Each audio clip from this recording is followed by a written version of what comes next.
мы приняли решение поговорить о том посте, который вызвал действительно большой резонанс, потому что для уфимского сегмента блогосферы, когда пост набирает даже там почти 300 комментариев, и если посмотреть совокупные там охват этого поста, то там уже за, не знаю, наверное, 500 точно будет.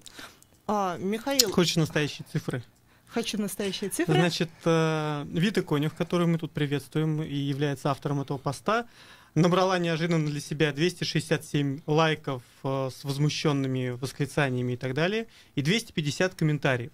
Плюс по общему комментарию ГИБДД, который делал там Instagram Баш ДТП, там еще 311 лайков и 108 комментариев. В общем, за 1000 мы вышли. Давайте поприветствуем Виту. Здравствуйте, Здравствуйте. Вита. Здравствуйте. А я напоминаю, что номер прямого эфира у нас 216 35 44. Также мы ждем ваши сообщения в СМС и в Телеграме. +7 927 304 10 51.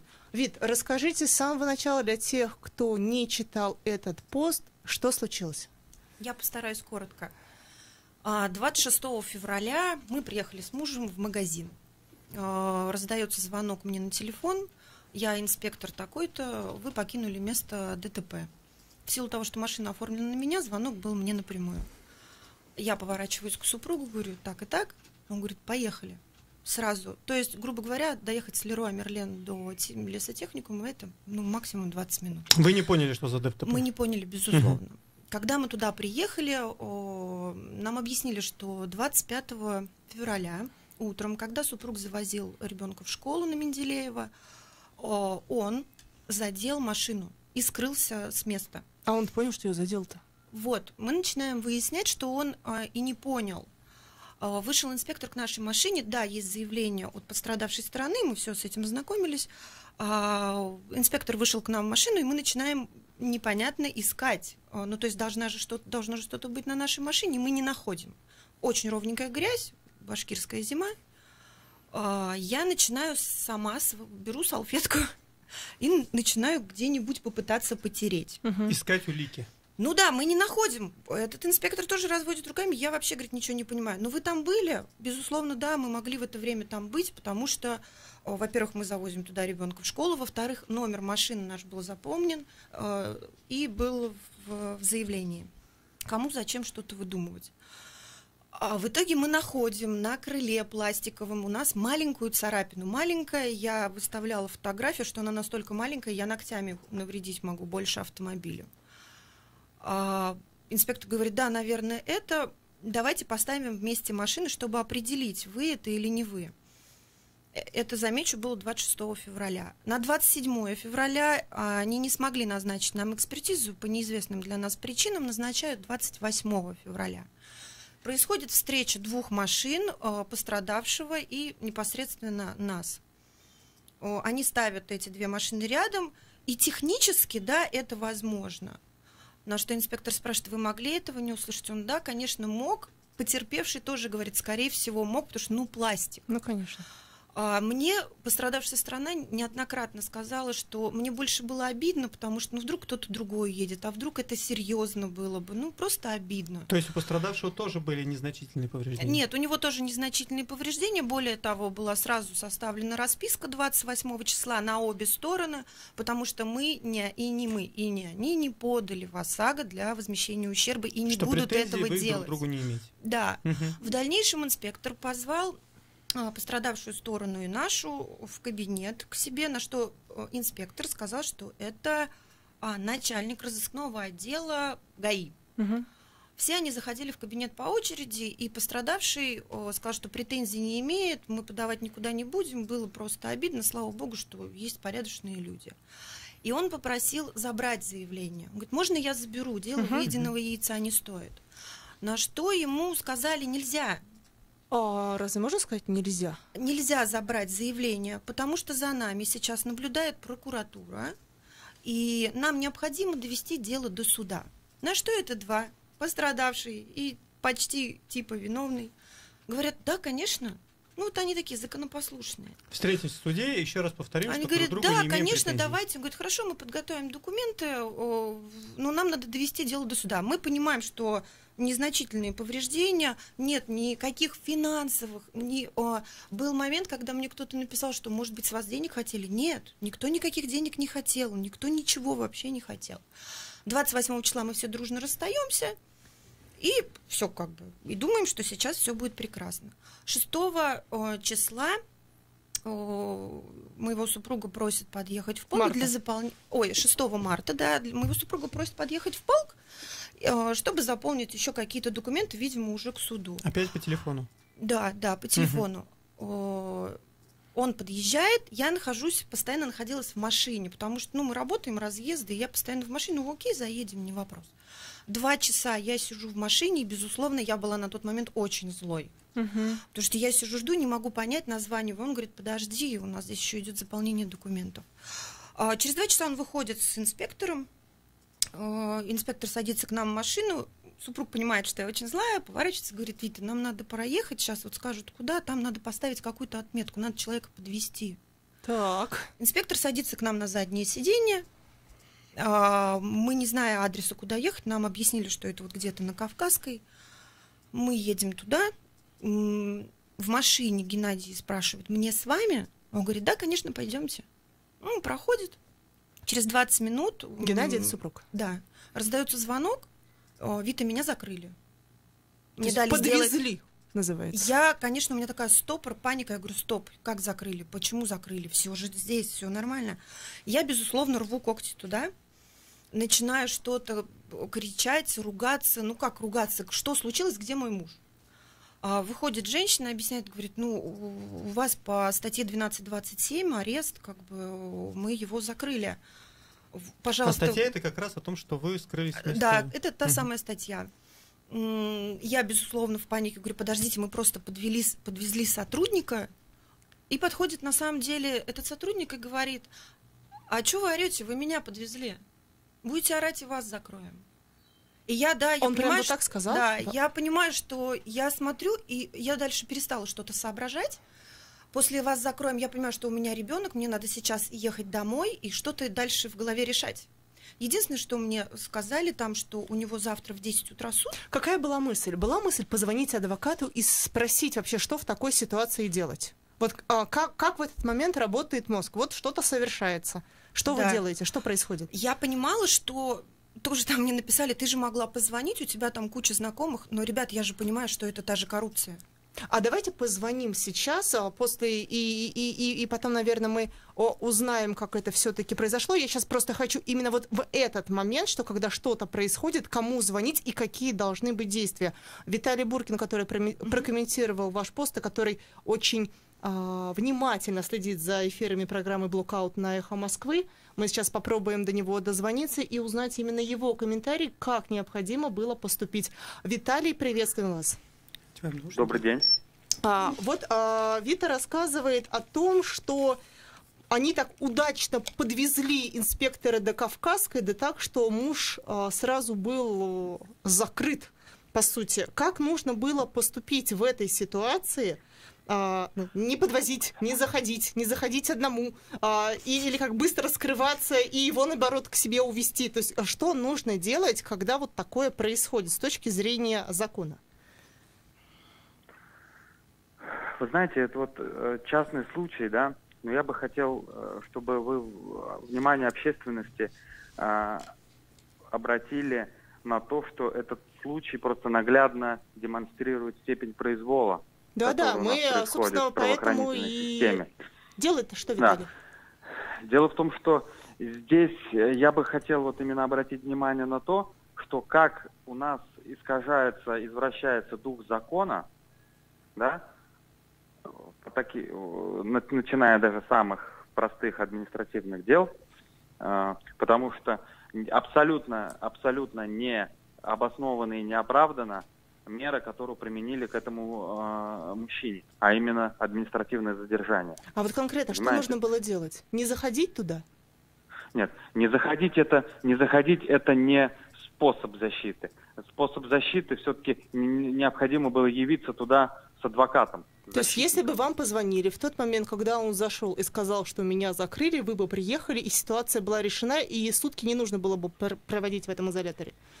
Во всяком случае, такой, как я, обязательно принял бы все меры к этому, да? Но проблема в том, что у нас везде царит вопиющая безграмотность, да? Я вот ведь на что обращаю внимание? Мне очень многие юристы писали и комментировали, да? И они считают, что все правомерно со стороны органов, понимаете? То есть такое примитивное буквальное понимание закона, да, у нас не понимают дух закона. А вам не кажется, да? что тут даже дело не в духе закона, а в введении в заблуждение? То есть вы меня, пожалуйста, подвезите с техникумом до Кавказской. Поставьте да, вот тут немножечко распишитесь, и под это мы вас возьмем и закроем. А теперь сдайте шнурки, капюшоны, ремень и так далее. Это вообще как? То есть это вообще возможно? То есть любой человек... Лучше не подвозить? Такой нужно сделать вывод из этой ситуации? У меня даже больше вопрос. Вот смотрите, у нас в обществе как бы постоянно выступая ГИБДД и МВД говорят, что существует некий правовой нигилизм общества. И вот получается ситуация, когда граждане собираются все сделать по закону, они оказываются еще большими незащищенными. Вот скажите мне, как юрист, я правильно понимаю, если бы с самого начала просто бы никто не являлся в ГИБДД, ничего бы не произошло вообще? Максимум велись бы какие-то ленивые следственные мероприятия и пытались бы изъять права, и, может быть, так бы и затихло это где-то внутрях и аналог ГИБДД. Я правильно понимаю?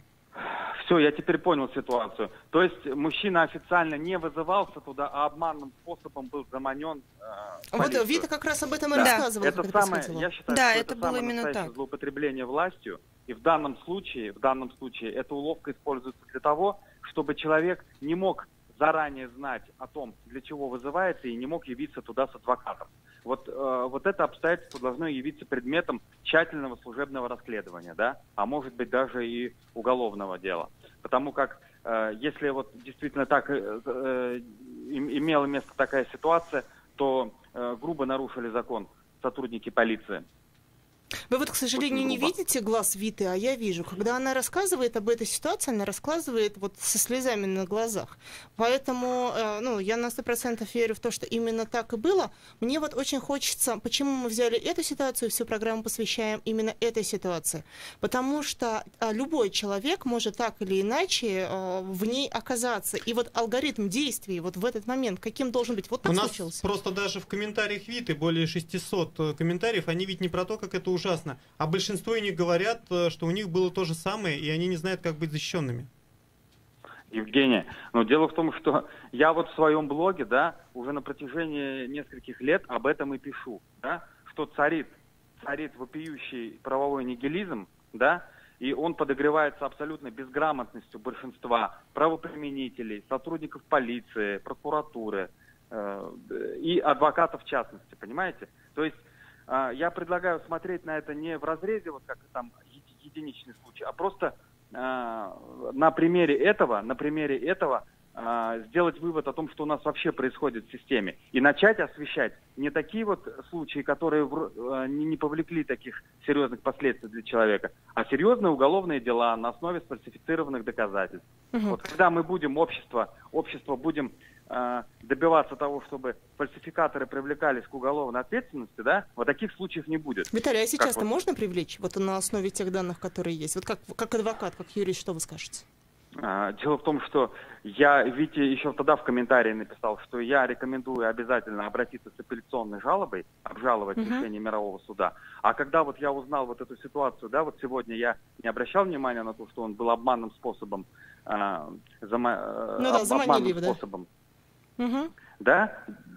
приглашен в отдел полиции. Здесь обязательно необходимо на имя министра и в управление, на имя министра внутренних дел написать обоснованную жалобу с просьбой провести служебную проверку и дать правовую оценку действиям сотрудников полиции. А можете ли вы, Вите, помочь в этом? Я помогаю всем, кто ко мне обращается, если мы устанавливаем прежде всего, сначала психологический контакт, ну и так далее. Я очень надеюсь, что вы установите психологический контакт. Еще вот Михаил Калинин хочет вам задать вопрос. Виталий, вот у меня просто такое сегодня настроение нигилистическое. Вы мне все-таки вот проговорите, да, вот это вот, я хотел бы от вас услышать. Вот мне завтра позвонят, скажут, вы скрылись с места ДТП. Я уверен, что я ниоткуда не скрывался. Вот, могу я просто нажать на сброс, выключить телефон, поменять симку и вообще забыть об этом как о каком-то страшном сне, зная, что со мной может произойти примерно вот такое же? Я рекомендую не забывать такие ситуации, как страшный сон. И после того, когда же вы прервали связь, все-таки обратиться сразу с заявлением или в прокуратуру, или на имя министра с заявлением, в котором указать о непроцессуальном способе приглашения. То есть вот вообще звонок по телефону и куда-либо приглашение, он не процессуален, я сразу могу писать нет, вот... Нет, угу. Нет. То есть, а как должны были вызвать, соответственно, вот мужа Виты на следственное мероприятие? Повесткой? Документ называется либо уведомление, либо повестка. То есть должны были принести и положить в почтовый ящик, да. И только с этой бумажечкой можно было идти. Да. Спасибо большое. Причем разъяснить основания вызова, в качестве кого лицо приглашает. Угу. И тут уже мы понимаем, с чем мы должны туда ехать. С адвокатом. Естественно, если вам указывается в уведомлении о том, что вы приглашаетесь для привлечения к административной ответственности, следовательно, практически любой нормальный человек явится туда защитником. Правильно? А присутствие и участие защитника осложняет работу сотрудникам органов. Вот и все. То есть я объясняю, поэтому этим и объясняется такой способ вот. Отлично, отлично. Спасибо большое. Теперь мы знаем, как действовать. До свидания. Вот намеренно сделали паузу именно в этом моменте. Разъяснил нам Виталий, как действовать. А что происходило на самом деле в тот момент, когда вот вы узнали, к вам вышли? Угу. Потому что лично меня в этом посте тронуло больше всего то, что вы не смогли ничего передать. Ни еды, ни одежды, ни предметов первой необходимости, ничего. Вот сотрудники самой полиции на Кавказской, у меня к ним нет вопросов, потому что они исполняли то, что им привезли. Может быть, его привезли, и что там было в документах, я не знаю, сопроводительных. Может быть, написали, что они его там неделю искали, да, и задержали. Потому что вот сотрудник, который меня спросил, у нее были глаза, он говорит, вас не предупредили? Я говорю, я сейчас вообще не в курсе. И вот как раз и был момент, когда подошел тот, кого мы подвезли. Я знала, что мы мотались весь день, я поняла, что он голодный, и все, и звонков больше нет, человек отрезан от мира. Я говорю, можно ему еды принести, там, не знаю, щетку зубную, завтра в 10 суток, но он будет как бомжар выглядеть. Нет, сказали, не положено. Все, я собрала манатки, понимаю, что мне этот грузовик теперь везти самой, потому что это большая машина, это пикап, и ехать домой. Сообразить, что я сейчас кому-то позвоню, что-то буду делать, я была, я не смогла, да. Я, наверное, впервые в жизни испытала такой шок, когда я вспомнила, по-моему, всех своих предков, которые когда-то там были арестованы. Вот вся эта кровь взыграла. Потом я стала уже собирать мозги в кучу и понимала, что мне надо явиться к 10 утра туда, где-то будет суд. Где будет суд? Когда будет суд? Я не понимала. Я просто приехала к 9 и стала ровно около Кавказской ждать, думая, что пройдет суд и его там освободят, например. Я же не понимаю, что будет происходить. В 11 часов... И здесь очень тонкий момент. Дозвонились до свидетеля. Свидетель не был вызван на суд. Потерпевший. Потерпевший, верно. Он не был вызван на суд, но, слава богу, ему огромная благодарность, что он сорвался с работы, и он приехал на суд. То есть потерпевшего даже не позвали в суд выяснить не позвали. Отношения и так далее? До него дозвонились мы сами. В 11 часов я понимаю, что выходит большое количество людей вот с Кавказской, и всех сажают в вот бобик. И я успеваю только громко крикнуть, что куда? И мне супруг кричит, что что-то Менделеева 116/1. Это прям история из какого-то 37-го года с дежурящими под черным воронком и так далее, и так далее. Я сажусь и еду за ними, это близко. Вот туда меня уже пускают в коридор. Я понимаю, что свидетель, я его увидела, и, Господи, спасибо, что он приехал. Понимаю, что стоит мой супруг, кто-то из полиции, и говорит, сейчас будет суд. Я говорю, ладно, хорошо. Мужчина, который потерпевший, уже сам не рад, он видит мое лицо, он понимает, что супруг уже там сидит. Он тоже написал расписку, что претензий не имеет? Так-то. Да, она здесь, я ее даже принесла с собой. И он просто говорит, я не виноват, ребят, что происходит? Мы никто не понимали, что происходит. И он сам не понимал. И когда уже вызвали на суд, я прямо слышала, потому что меня на суд сам не пустили, он открывает дверь и говорил только потерпевший. Он говорит, что вы делаете? Ну, то есть у меня нет претензий, я отозвал претензии во столько-то, во столько-то. Это было 28 числа, мне ничего не нужно, у нас нет даже вот ничего мы не хотим. Пожалуйста, что вы делаете? Суд длился 1,5 минуты. Я была, и вот самое интересное, что в постановлении мы увидели, во-первых, постановление присудило сутки ареста, то есть это было в районе 11, да, мы с вами понимаем. То есть, по сути, узаконили вот тот самое задержание. Да, дали сутки ареста, с учетом того, что он уже полсуток провел в тюрьме, сказали досидеть. То есть его в том же бобике отвезли обратно, досидеть до 16:30. И это опять без еды, без питья? Я успела ему засунуть бутерброд, на что мой супруг сказал, знаешь, я не хочу есть вообще, потому что, шок. Но он его слопал. В постановлении, что теперь мы видим? Мы видим только 25 февраля, когда было подано заявление в 08:18, мой муж скрылся. И видим вторую дату, 6 марта. То есть вот эти все ваши приезды, следственные действия, общение в кабинетах с начальником разборов, ничего этого не произошло? Нет, ничего. Приведена статья 12:27. Вот о чем хочу поговорить. Был момент такой, когда вы думали, опубличить это или нет? Или вот как бы стерпеть, промолчать, слава богу, что все дома, и сделать для себя выводы. Да, никому ничего не говорить. Где вот этот момент, когда вы не промолчали? Где была почему написали? Я была уверена, что суд его отпустит сразу. Была уверена на 100%, потому что сейчас я уже изучила практику, и очень много правовой базы по этой теме, и очень много прецедентов. Потому что ему могли что отпускают? Да, суд, в принципе, изучив все детали объективно и всесторонне, мог вынести устное замечание, потому что надо было доказать, а скрылся ли он специально. Там очень много тонкостей, юристы об этом знают.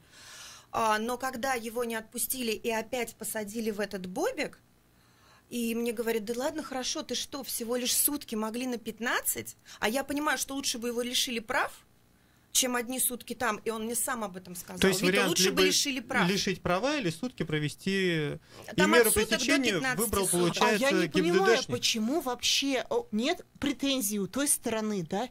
Вообще Да. уже все Дело разошлись. должно быть закрыто, было, здесь тоже это есть, должно было быть закрыто за малозначительностью повреждений, так как оно не повлекло ни физических каких-то, ничего вообще не Прости, повлекло. а что, настолько нечем заняться? Но мы видим фарс, налицо желание судьи оправдать, получается, в данном случае. Знаете, здесь действия... у меня вопросы. Я не знаю, что перед судьей лежало и какое дело перед ним лежало. То есть, если мы не знаем вообще, что да, существование возможно, этой расписки... судья видел, что он скрылся 25-го, а 6-го его задержали. Но живой на этом потерпевший всё. сообщает, что претензий не имеет, и уже вы встречались, и уже как бы... Да, и он был на суде. И в данном случае судья слышал этого потерпевшего и мог принимать какое-то действие. Потому что я понимаю, теперь для меня главное, чтобы его выпустили, потому что это... Вы понимаете, вот вы едете там с мужем, с кем, вот он сидит рядом, он вышел, не дай бог. И его это абсолютное бессилие. И он сам потом мне объясняет, говорит, я когда понял, что у меня забрали телефон, все, я вот в режиме самосохранения, я не понимаю, что будет дальше, а сколько ему до суда сидеть? Мы же тоже этого не понимали, и никто не давал разъяснений. Соответственно, когда он вышел, я опять-таки просидела там, 16:30 его ровно выпустили, немножко, чтобы сгладить. Он выходит с мусором оттуда, в пакетах.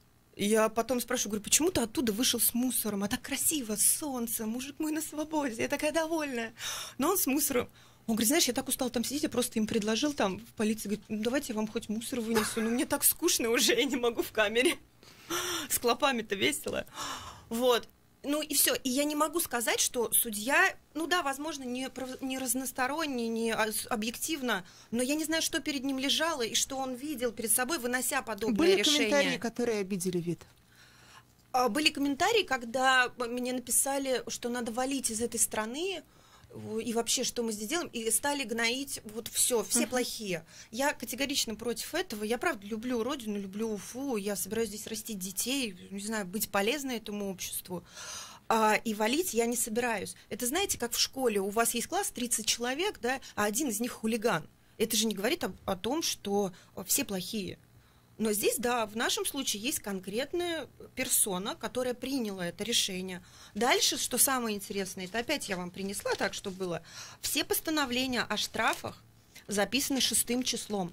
Более того, у меня постановление на руках о штрафе 500 рублей, которое я сразу увидела на госуслуги, и я его оплатила со скидкой 50%, 250 рублей. За что? За то, что мой супруг в это время, когда скрылся, не показал поворотникам маневр. Вы знаете, и вот я уже чувствую, тема долгая, вот и даже 24 минут эфира нам для нее не хватит. Я предлагаю нам продолжить обсуждение за эфиром. У нас прямая трансляция в Фейсбуке и на Ютьюбе. И вот я отметила для себя... Знаете, что хочется пожелать нам всем? Чтобы у нас не проходила жизнь в этом ощущении абсолютного бессилия, и что, когда есть момент и возможность написать и предупредить, чтобы мы всегда этим пользовались, потому что именно это знание может существенно облегчить жизнь другим людям. Спасибо, что были с нами. В следующий четверг, 14:35, ждем вас. Никакого секрета. Мы говорим все, что знаешь. Радио Эхо Москвы.